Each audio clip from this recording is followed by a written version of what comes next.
ನಮಸ್ಕಾರ ಎಲ್ಲ ಅನಾಥರಿಗೆ. ಏನಪ್ಪಾ ಅಂತಂದ್ರೆ ಇಲ್ಲಿ ನಾವು ಇವತ್ತು ಮಧುಗಿರಿ ತಾಲೂಕು ಕೊಡಗೇನಹಳ್ಳಿ ಹೋಬಳಿ ಮುದ್ರಾಯನಹಳ್ಳಿ ಎಂಬ ಗ್ರಾಮದಲ್ಲಿ ಇಲ್ಲಿ ಭೀಮಯ್ಯ ಎಂಬವ್ರಿಗೆ ಮಿನಿಮಮ್ ಅಂದ್ರೆ ಒಂದು 2 ಎಕರೆನಲ್ಲಿ ನಮ್ಮ ತಾಯಿ ಹೈಬ್ರಿಡ್ ಹಲಸಿನ ಗಿಡವನ್ನು ಕೊಟ್ಟಿದ್ದೀವಿ. ಕೊಟ್ಬಿಟ್ಟು ಇಲ್ಲಿ ಆಲ್ರೆಡಿ ಮಿನಿಮಮ್ ಅಂದ್ರೆ ಒಂದು 3 ತಿಂಗಳಾಗಿದೆ. 3 ತಿಂಗಳಾಗಿರೋದ್ರಿಂದ ನಾವು ಇವಾಗ ಇದಕ್ಕೆ ಗೊಬ್ಬರಗಳನ್ನ ಕೊಡ್ತಾ ಇದೀವಿ. ಈ ಗೊಬ್ಬರಗಳನ್ನ ಯಾವ ರೀತಿ ಕೊಡಬೇಕಪ್ಪ ಅಂತಂದ್ರೆ CMS ಮತ್ತು ಬೇವಿನ ಹಿಂಡಿ ಮತ್ತು ಕೊಟ್ಟಿಗೆ ಗೊಬ್ಬರವನ್ನು ಯಾವ ರೀತಿ ಹಾಕ್ಬೇಕಂತಂದು ಹೇಳ್ಬಿಟ್ಟು ಹೇಳ್ತಾ ಇದೀವಿ ಕೇಳಿ. ಇದು ಬೇವಿನ ಹಿಂಡಿ CMS ಇವರು ಕಾರಣಾಂತರದಿಂದ ಯಾಕೋ ತಂದಿಲ್ಲ, ತರ್ತಾರಂತೆ. ಇದನ್ನು ಏನು ಗೊತ್ತಾ, ಇದು ಬೇವಿನ ಹಿಂಡಿನ ಮಿನಿಮಮ್ ಅಂದರೆ ಒಂದು 1/4 kg ಅಷ್ಟು ಸುತ್ತ ಹಾಕಬೇಕು.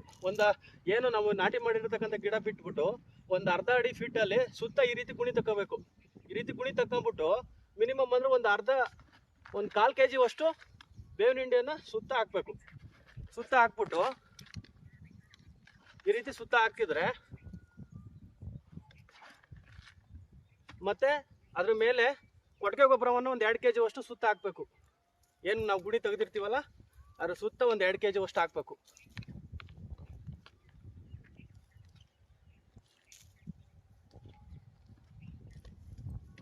ಮತ್ತೆ CMS ಅಷ್ಟೇನೆ.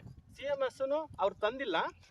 CMS ಸಮೇತ ಒಂದು 1/4 kg ಅಷ್ಟು ಸುತ್ತ ಈ ರೀತಿ ಹಾಕಿದ್ರೆ,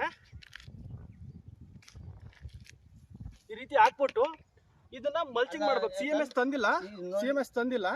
ಆದ್ರೆ CMS ತಂದಿರೋ ಕಾರಣ ನೆಕ್ಸ್ಟ್ ತಾಂಬಂದು ಹಾಕ್ತೀವಿ ಅಂತಂದು ಹೇಳಿದ್ದಾರೆ ರೈತರು.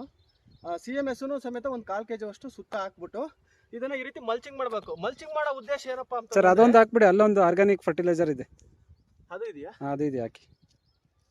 Special organic.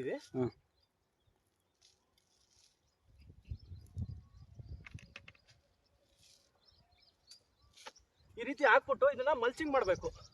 ಮಲ್ಚಿಂಗ್ ಮಾಡೋ ಉದ್ದೇಶ ಏನಂದ್ರೆ, ಏನು ದನಿನ ಕಸಿನಲ್ಲಿ ಇರ್ತಕ್ಕಂಥ ಜೀವಾಣುಗಳೆಲ್ಲ ಸತ್ತೋಗ್ಬಿಡ್ತವೆ. ಈ ರೀತಿ ಮಲ್ಚಿಂಗ್ ಮಾಡಿಬಿಟ್ರೆ ಅಲ್ಲೇ ನೀಟಾಗಿ ಗಿಡಕ್ಕೆ ಪೋಷಕಾಂಶಗಳು ಸಿಗ್ತಾ ಹೋಗುತ್ತೆ. ಈ ರೀತಿ ಮಲ್ಚಿಂಗ್ ಮಾಡಬೇಕು.